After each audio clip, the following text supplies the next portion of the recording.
அன்பின் இரட்சகர் இயேசு கிறிஸ்துவின் நாமத்தில் வாழ்த்துக்கள். சங்கீதம் 111 அதிகாரம்.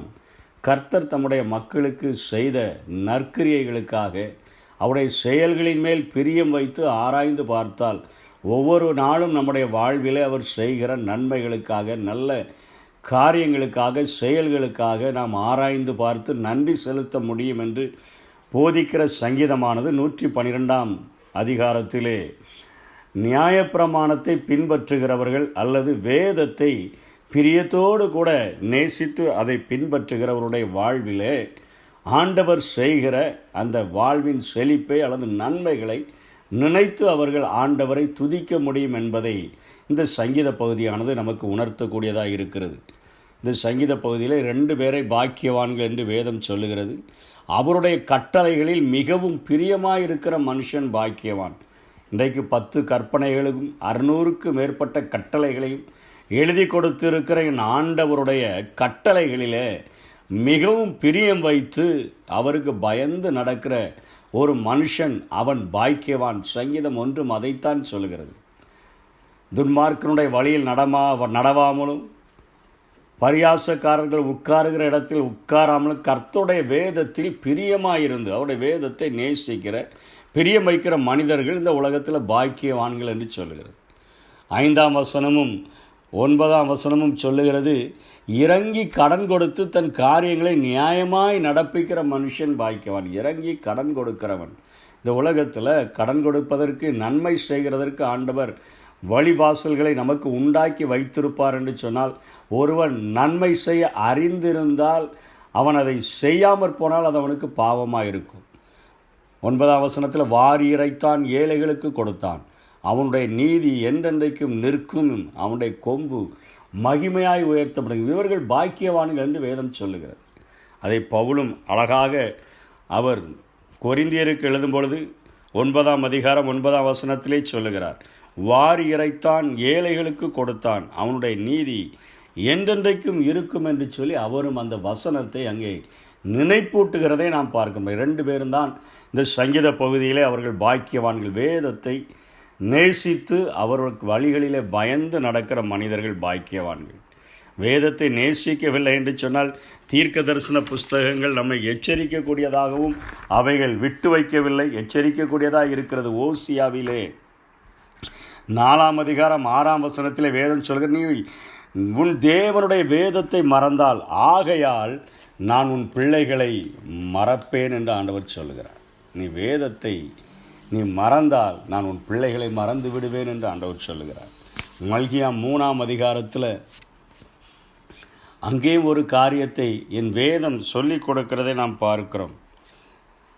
மல்கியா 2ஆம் அதிகாரம் 7ஆம் வசனத்திலும் ஆசாரியனுடைய உதடுகள் அறிவை காக்க வேண்டும், வேதத்தை அவன் வாயில் தேடுவார்களாய், அவன் சேனைகளுடைய கர்த்தரின் தூதன். வேதத்தை அந்த அளவுக்கு நாம் நேசிக்கிறவர்களாக, ஆசாரிய ஊழியம் செய்கிறவர்கள், தேவனுடைய ஊழியத்தை செய்கிறவருடைய வாயில் தேவனுடைய வார்த்தைகள் வெளிப்படுகிற அளவிற்கு அத்தனை பிரியம் வைத்து அவைகளை நேசிக்கிறவர்களாக இந்த பூமியில் வாழ வேண்டும் என்று வேதம் கற்றுக் கொடுக்கிறது. அப்படிப்பட்ட காரியங்களை செய்யும்போது கிடைக்கிற ஆசீர்வாதங்களைத்தான் 2ஆம் வசனத்திலிருந்து சொல்கிறது. அவன் சந்ததி பூமியில் பலத்திருக்கும். அங்கே வேதத்தை நேசிக்காத ஒரு மனிதனுடைய சந்ததியை ஆண்டவர் சொல்கிறார், பிள்ளைகளை மறந்து விடுவேன் என்று சொல்லுகிறார். நேசிக்கிறவனுடைய சந்ததி பூமியில் பலத்திருக்கும். செம்மையானவர்களினுடைய வம்சம், அவருடைய சந்ததி வம்சம் ஆசீர்வதிக்கப்படும். ஆஸ்தியும் ஐஸ்வர்யமும் அவன் வீட்டில் இருக்கும். இம்மைக்குரிய மறுமைக்குரிய ஆசீர்வாதங்களை தருகிற ஒரு ஆண்டவர். இம்மைக்கு தேவையாய் வாழ்வதற்கு தேவையான, திருப்தியாய் வாழ்கிறதற்கு தேவையான எல்லாவற்றையும் கொடுத்த போதிலும் கூட அவருடைய அன்பு, அவருடைய இரக்கம், அவருடைய ரட்சிப்பு, அவருடைய அபிஷேகம், அவருடைய வழிநடத்துதல்கள் எல்லாவற்றையும் தந்து, ஆவிக்குரிய ஆசீர்வாதங்களையும் தந்து நம்மை ஆசீர்வதிக்கிற ஒரு ஆண்டவர். செம்மையானவர்களுக்கு இருளிலே வெளிச்சம் உதிக்கும், நமக்காக வெளிச்சத்தை உதிக்க பண்ணுகிற ஒரு ஆண்டவர். அவர் நமக்காக அவைகளை விதைத்து வைத்திருக்கிற தேவன் அல்லவா? நமக்காக அவர் நீதியையும் வெளிச்சத்தையும் விதைத்து வைத்திருக்கிற தேவன் அல்லவா? அது நமக்காக இருளிலே வெளிச்சம் உதிக்கும் என்று சொல்லப்படுகிறது. அவன் என்றென்றைக்கும் அசைக்கப்படாது இருப்பான். நீதிமான் நித்திய கீர்த்தி உள்ளவன். இன்றைக்கு நாம் கீர்த்தி உள்ள அநேகரை இந்த உலகத்தில் பார்க்கிறோம். இன்றைக்கி அநேகர் தங்களுடைய புகழ்பெற்ற தலைவர்களை பார்க்கிறோம். அழகு போட்டிகளில் அவர்கள் உலகத்தில் பிரசித்தி பெற்றவர்களாய் மாறிவிட்டார்கள் என்று பார்க்கிறோம். அநேக நடிகர்கள் அநேக பட்டங்களை வாங்கி கொண்டு அவர்கள் நாங்கள் தான் பெரியவர்கள் என்று சொல்லி காண்பிக்கிறதை பார்க்கிறோம். அநேக செல்வந்தர்களை பார்க்கிறோம். அநேக விளையாட்டு வீரர்களை பார்க்கிறோம். அநேக கிண்ண சாதனையாளர்களை கூட நாம் பார்க்கிறோம். அவர்களுடைய கீர்த்தியெல்லாம் அழிந்து போகும்.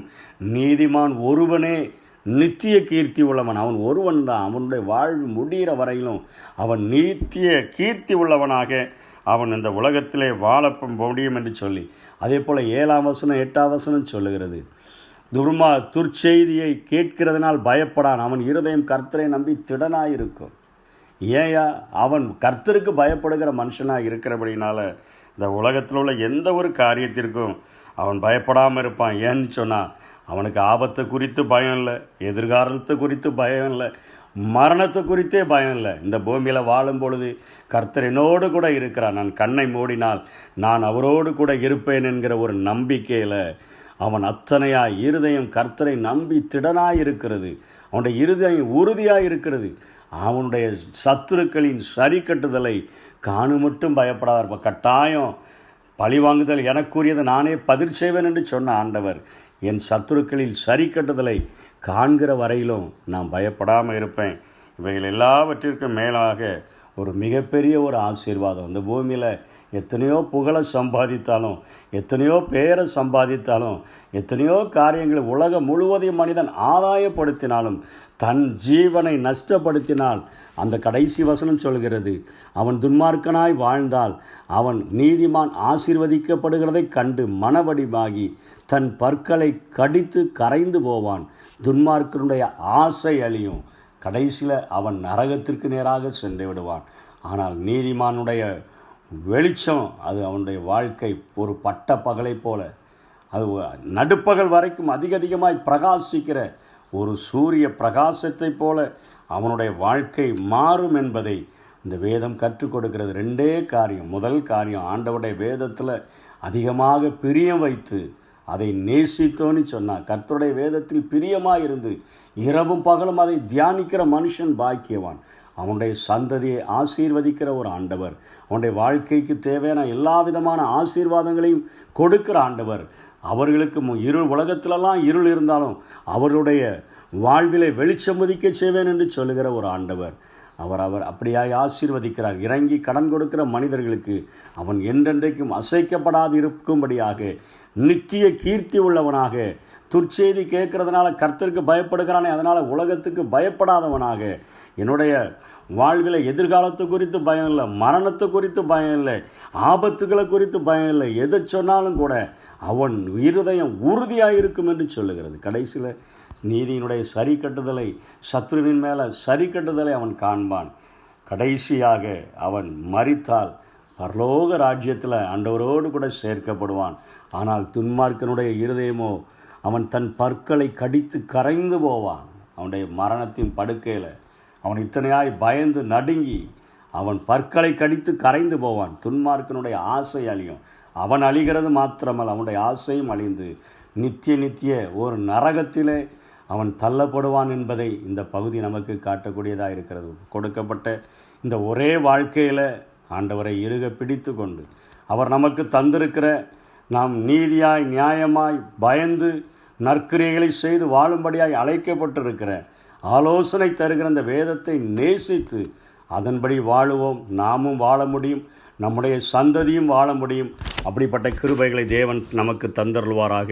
ஆமென். திருப்தியாக்கி நடத்திடுவா, தேவைகளை சந்திப்பா, மீதம் எடுக்க வைப்பா, பிறருக்கு கொடுக்க வைப்பா.